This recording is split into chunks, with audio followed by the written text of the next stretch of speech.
Fala pessoas, beleza? Bem-vindos ao Bora Mundo. Vamos a mais um vídeo de história e vamos continuar falando sobre a população negra depois da abolição, certo?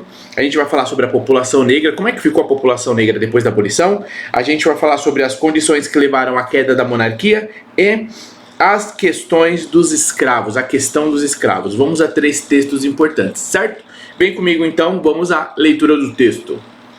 Apesar da luta pela abolição, a situação social dos negros, após a sua conquista, continuou extremamente difícil.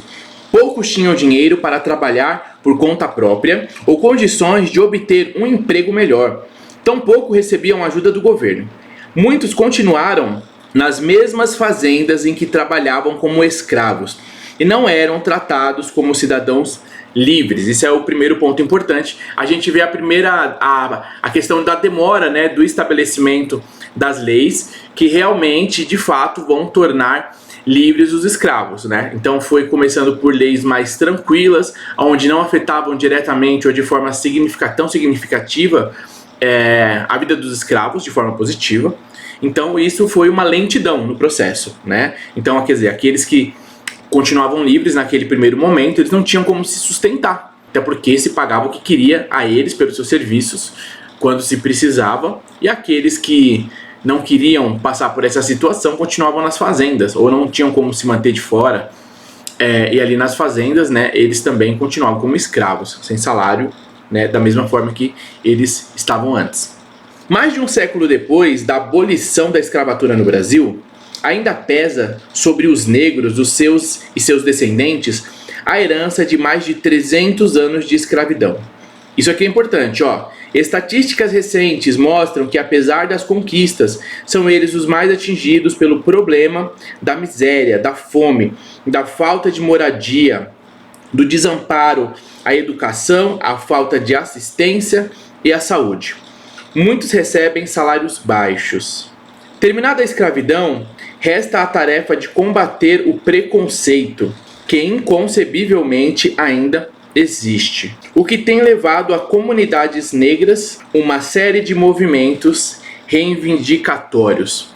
Então, nesse primeiro texto aqui é interessante que ela mostra pra gente, né, que a população negra, depois da questão da abolição, ainda continuou, depois de muitos anos, né, centenas, sofrendo pelo próprio modelo da sociedade que se formou, sofrendo toda uma opressão, onde essa opressão não é só vinda de um preconceito, de um conceito, de um racismo, principalmente daquele branco para o negro, mas o do europeu para o negro e tal, mas foi se construído um sistema onde faz com que esse negro não seja participante, onde esse negro não receba recurso, onde ele seja afastado da dinâmica de desenvolvimento econômico e social da sociedade, onde ele não faça parte disso, ele seja excluído e continue como, de certa forma, ainda como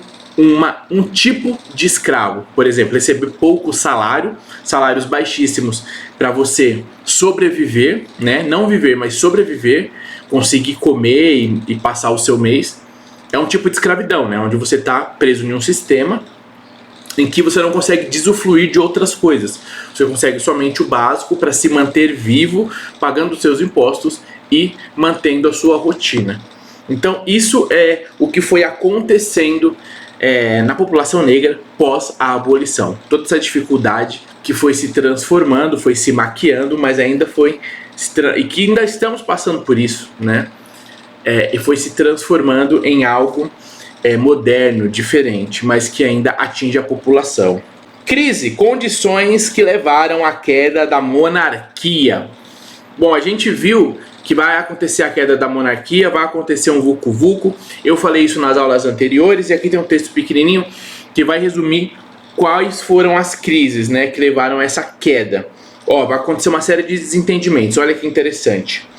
A década de 1870 marcou o começo da crise do Segundo Reinado e contribuíram para essa crise, entre outros fatores, o movimento republicano, os conflitos do governo imperial com a igreja e o exército, e principalmente o processo abolicionista. Olha só, O encaminhamento da questão dos escravos abalou as relações políticas entre o governo monárquico e os proprietários escravos e de terras.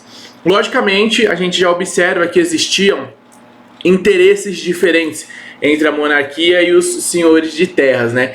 Como eles tinham um gasto muito pequeno, porque eram escravos que não recebiam, eles só precisavam manter a condição mínima de vida, eles tinham um lucro muito alto e eles tinham, então até por isso que tem eles têm um poder muito grande, certo? Porque se produzia muito, se gastava muito pouco e se lucrava muito. Isso a gente vê como resultado hoje, aquelas fazendas intermináveis que são propriedades de uma pessoa só, de uma família só, espalhadas pelo Brasil afora, que são ainda locais, propriedades de grupos que vieram daquela época, mantendo a sua riqueza dessa forma. Grandes lotes de terra, partes de bairros e cidades. Então, quando se fala em perder esse sistema de fonte de renda, sistema de produtividade, de acúmulo de riqueza, lógico que se o Estado, pelos seus desejos, né, de transformação, de mudança, de evolução, vai colocar um novo sistema que vai substituir esse, e esses proprietários vão sair perdendo, obviamente vai causar um conflito. Então isso foi uma das coisas que causou grande conflito, certo? Entre todos esses grupos que a gente está vendo aqui, né? O Império, a Igreja, o Exército, todos esses grupos acabam entrando em conflito de interesses, tá? Então isso vai causar uma crise e vai levar à queda da monarquia. E qual é essa questão dos escravos, né? Vamos ao texto. A questão dos escravos. As polêmicas sobre a escravidão não aconteceram apenas com o fim do escravismo em 1888. Já ocorriam pelo menos desde 1871, quando o governo imperial propôs a Lei do Ventre Livre. Iniciativa pessoal do imperador e seus conselheiros. Essa lei procurava atenuar o problema do inimigo menor do Brasil, que era quem? Olha só, os escravos africanos. Percebia-se a fragilidade da segurança do país, que mantinha escravizada boa parte da sua população. Os grandes proprietários rurais, entretanto, não viram com bons olhos a intromissão do Estado nas relações entre senhores e escravos. Eles não viam com boas relações. Afinal de contas, se o Estado vai fazer uma espécie de tipo de regulação socioeconômica, estrutural na sociedade, ele vai acabar mexendo com muitos setores, e um dos setores que quer se manter no domínio da sua dinâmica é o setor privado, né? Ele quer fazer o que ele bem entende. Os fazendeiros aqui eram o setor privado, certo? Queriam direcionar o seu trabalho, o seu negócio da forma em que eles achassem melhor, certo? E isso vai causar então esta crise, e eles não, então vai causar, né? O Estado quer uma coisa, os fazendeiros, os donos dessas fazendas, os donos desses negócios não queriam, né? Eles eram esses senhores de escravos, eles discordavam dessa ideia porque ia ser perda econômica para eles. Então começou esse conflito.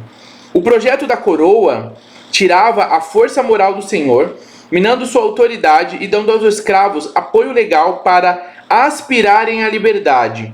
A lei previa, como vimos, o direito de alforria àqueles que pudessem pagar o seu preço, que era altíssimo. Eles não conseguiam guardar bens para se fazer isso, né? Mas quer dizer, era uma situação que ainda assim, por mais que havia uma possibilidade disso acontecer, né, de você comprar a sua liberdade, ainda assim esse ato de comprar a liberdade era extremamente dificultoso. Fora que, depois de comprar a sua liberdade, como é que você ia se sustentar? Então se criava um outro problema, certo? Se a lei de 1871 produziu poucos efeitos práticos para os escravos, foi suficiente, entretanto, para desgastar o relacionamento entre o governo monárquico e os proprietários escravos que o apoiavam. Então, quer dizer, a gente já tem aqui um pouquinho entendendo sobre como é que ficou a situação dos negros, da população negra, depois da abolição, né? A gente viu uma série de problemas aqui, a gente viu como isso faz parte da crise da queda da monarquia, para um governo que vai se tornar republicano. Como todos esses desejos, esses enfrentamentos, eles acabavam atingindo o desejo do senhor escravo, proprietário de fazenda, certo? E como tudo isso vai causar essa transformação no Brasil, ok?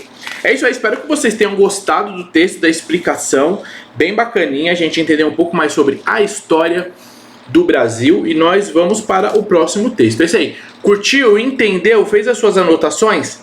Top das galáxias, isso que é importante. Estou falando ponto a ponto, você só vai aqui, ó, pum, pum, pum, fazendo as suas anotações. Tamo junto, valeu, até o próximo vídeo. Compartilha com a galera que tá estudando, com a tua sala, com teus amigos, certo? Pra galera entender, pegar e finalmente entender a história do Brasil de forma clara e ponto a ponto. Tamo junto, valeu e até mais.